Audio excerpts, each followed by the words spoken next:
City Attorney, 7.1, please. Mayor, good afternoon. Where to begin? So this is the DDB ordinance that the council had requested. This ordinance, if approved by council, will convert the control of the Downtown Development Board from its current structure.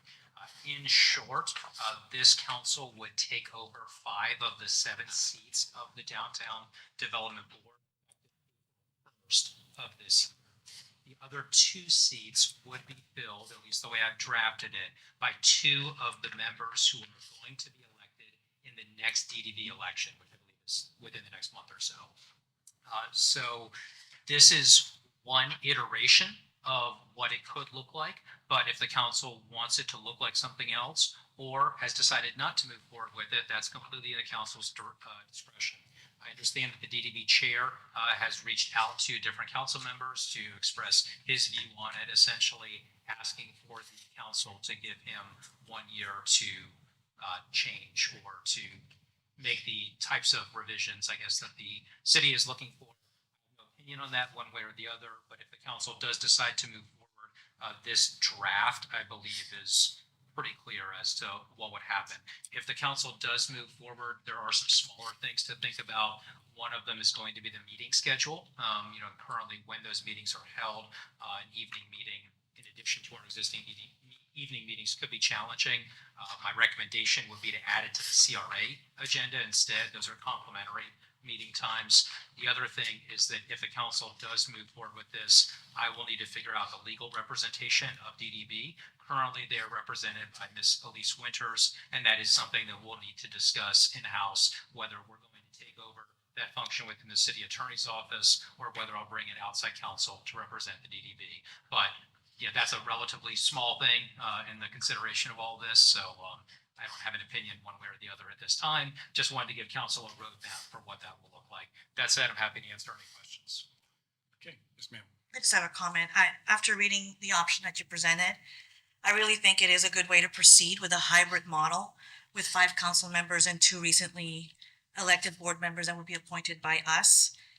It will result in a streamlined, effective, and efficient mechanism, as well as with the representation from the community. I think it's a good option, and I look forward to getting to work. Other questions or comments? Referenced the 2 members who are elected in this next race joining it. After their term's up, is there still an election for those 2 seats, or are they appointed at that point? Good question. So the way that I've drafted this, council will then take over the appointments after those 3-year terms have expired. And so the idea is to give a smooth transition instead of just having a hard stop where there is no continuity of knowledge transfer from the existing board members to new board members. This essentially gives a mixed participation for the next 3 years, where there will be 2 DDB board members serving alongside the council to fill out the 7. However, to your question, once that 3-year term is finished, then the council will take over the appointments of those remaining 2. The way I have drafted this, and again, this is drafting, right? So this can always change, but the way I've drafted it, the future appointees must still have ties to the downtown area. So it needs to be someone who either resides downtown or has their place of employment downtown or owns property downtown. One of those 3. That's not a statutory requirement, but I've drafted it that way in order to give assurance to downtown stakeholders that there will be continued representation downtown.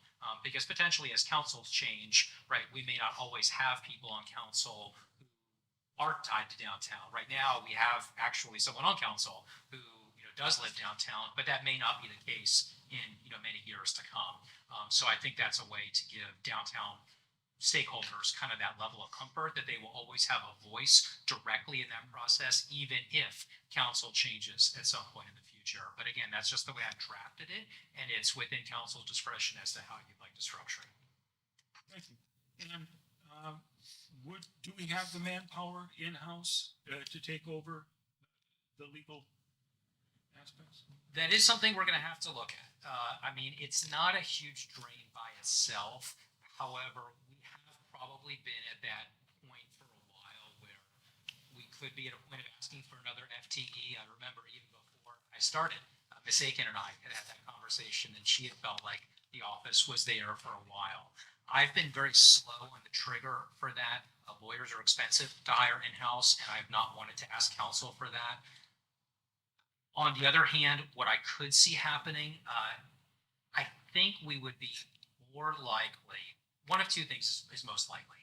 Number one, I think that we would take over internally the representation of the DDB because the city attorney's office already represents the CRA. I think that alignment makes a lot of sense rather than bringing in outside counsel.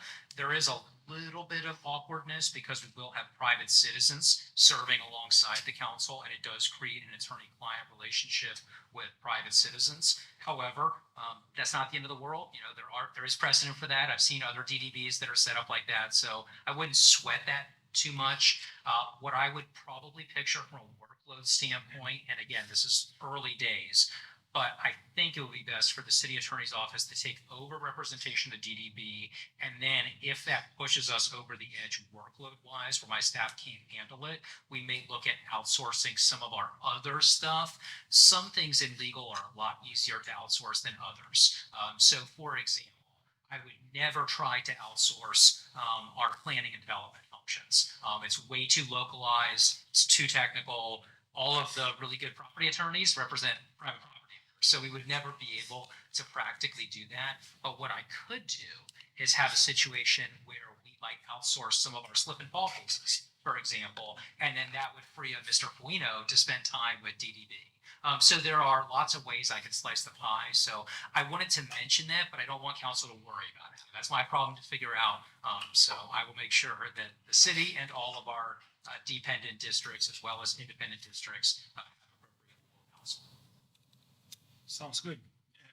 I'm perfectly happy with the way you drafted it. Me too. Yeah. All right, so there's no, and I contemplate third day with Mr., I think his first name's Keenan, the chair, and he had to go somewhere the weekend. We talked about missing his thought meeting tomorrow or the next day. So there's no appetite for what he's suggesting in 1 year. No. Okay, just wanted to check and just ask. All right. Okay. This will be on, Mayor, then for Thursday for first reading. I know that Councilmember Albritton is not with us today. I don't want to speak for him. I know that he has some things that he wanted to share with the council, but he may have an opportunity to participate, if not in person, then certainly remotely on Thursday. So I just wanted to mention that. 7.1 Administrative Public Hearings, please. Revise the structure of the Downtown Development Board and pass ordinance 9744-24 on first reading. Mayor, this item is prepared by the City Attorney's Office at the direction of council. I know we discussed it on Monday at the work session. Happy to answer any questions. Any questions or comments on this item? Anyone from the public want to speak to this?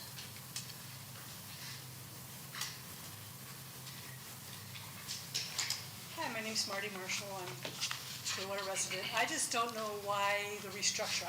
I didn't recall any in the, I watched the meetings online, the Downtown Development Board, and I watched these meetings online, and I just didn't see what the reasoning was for the restructure. Okay. Thank you.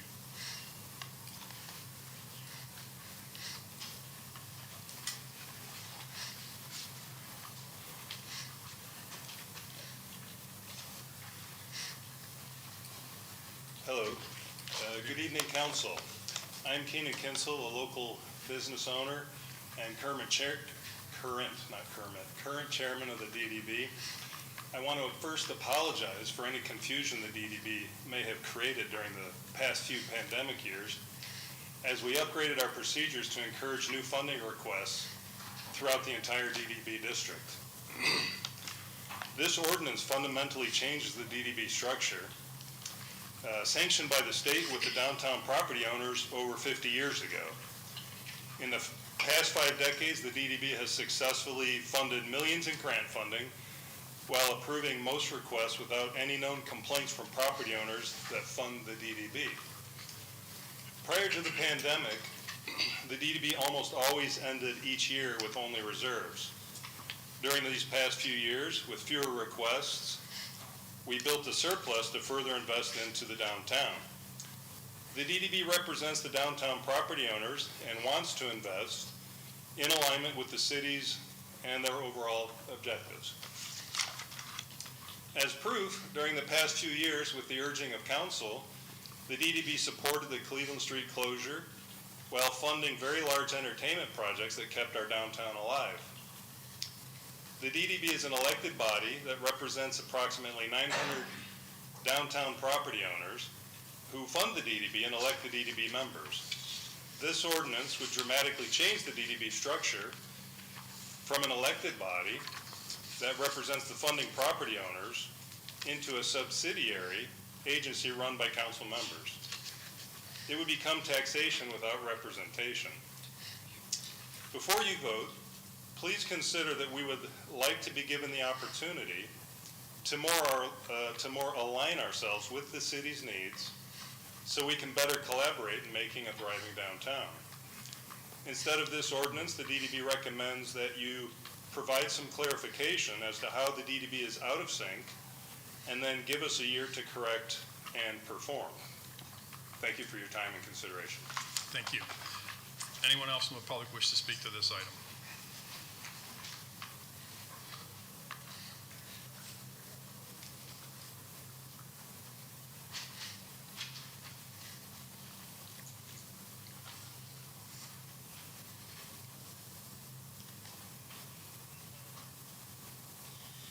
Hello, I'm Elise Winters, the attorney for the Downtown Development Board. As it exists, the DDB is a special taxing district. If you own non-exempt property in the DDB district, you pay an extra tax to fund the DDB. This is not true of the CRA. The CRA uses taxes already assessed by other entities. The DDB was created in the legislature in the 1970s because the taxpayers within the district had essentially agreed to pay the extra tax to fund the DDB. The taxpayers were given the right to choose and remove their representatives who determined how that tax was spent. They were also given an effective right to end the DDB and the tax. If their petition was ignored, they could just remove the DDB board members who would not push it forward and elect new ones. That can't happen in a citywide election. The downtown doesn't have that big of a voice. The policy everyone's complaining about was adopted because in the first 2 months of our fiscal year, we, the DDB, approved $128,000 of grants. And there was a very real fear that if it continued at that rate, we wouldn't have money to get through most of the year.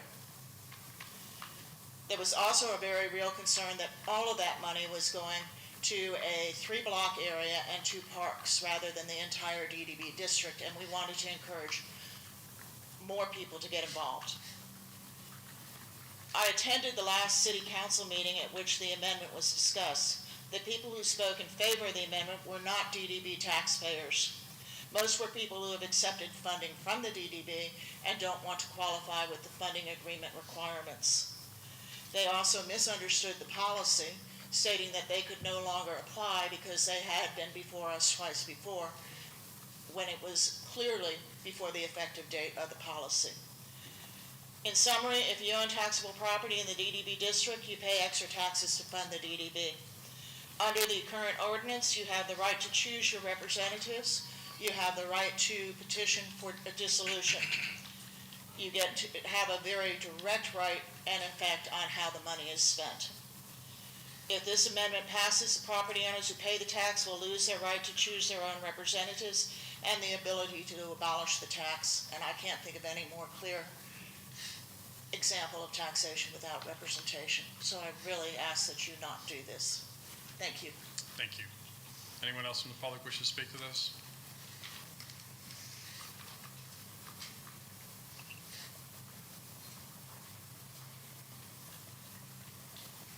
Mr. Masseri, take your jacket off when you speak, please. Hi, my name is Mike Mastrosario. I'm a citizen of Clearwater and I live downtown.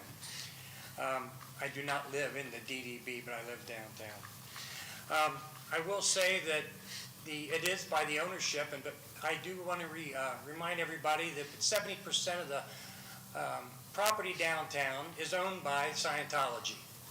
And Scientology can control the vote, and most of the board members that sit on the board of the DDB are Scientologists. They're good people, but they don't have the idea of let's put progress first in the city of Clearwater. They could have took the money that they sat on and put marketing dollars out there to invest in what the people that we have currently down there, to make it a better downtown than we have now. We have to go forward, not look backwards, not be held accountable to a certain group.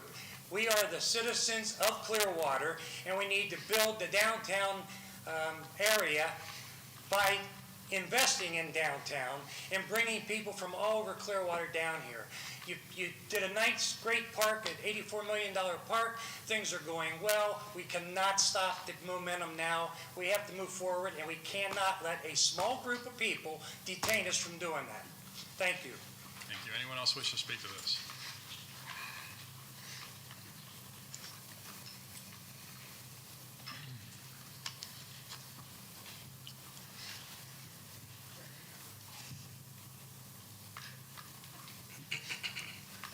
Good evening, I'm Sheila Neisler. I own a business called Catalyst for Small Business, located at 600 Cleveland Street. Earlier I spoke to this issue and I just want to reinforce it. I want to support y'all for moving forward. We have our form of government has got a strong city manager. She's held accountable. She's responsible for making sure everything works together. I think it's important that the proposal that you are making allows for greater accountability. You guys are hired and to execute building this city up. And I think it's great that we have a DDB, but it's all volunteer. Having a paid staff responsible and accountable to all of the people of Clearwater is for its best interest. The other thing is going to be greater alignment. One of the things that I always saw was everything going on at the sound, but nothing going on to support things going to the sound. And what I saw was a habit of people coming downtown to go to the sound and then go home. They didn't stay longer. There was not the amenities. And I think we need a proactive approach to do that. So I encourage y'all to stay the course and move forward on this change in the administration. Thank you. Thank you. Anyone else would like to speak to this item? Okay. Any further council discussion? We discussed it a little bit. Go ahead. I would point out when we're talking about representation of the people downtown, Ray Casano, one of the board members, admitted in a meeting that he represented more than 60 votes in the elections there. So I'm not sure how this is, really representative. And we want the entire city to come down and enjoy the downtown, not just the Scientologists who are keeping the buildings empty. And I'd like to point out that when it was suggested that the board members who are Scientologists, you're in the best position to go to the owners of these buildings and say, hey, what gives? Can we put a business in here? What happened from that is there was a change to the rules saying you can't say the word Scientology, which amused me when the next meeting, a young woman came in to say, I've been talking to a lot of people, and the reason they don't want to come downtown is because of Scientology. And of course, the gavel starts being pounded. Nonetheless, I think the major problem was the money wasn't being spent wisely and spent well. And folks like the Downtown Clearwater Merchants Association, who were incredibly successful when they got a grant to advertise the district, which they came up with, that was a huge success. And they should have been allowed to be continued to be supported past that.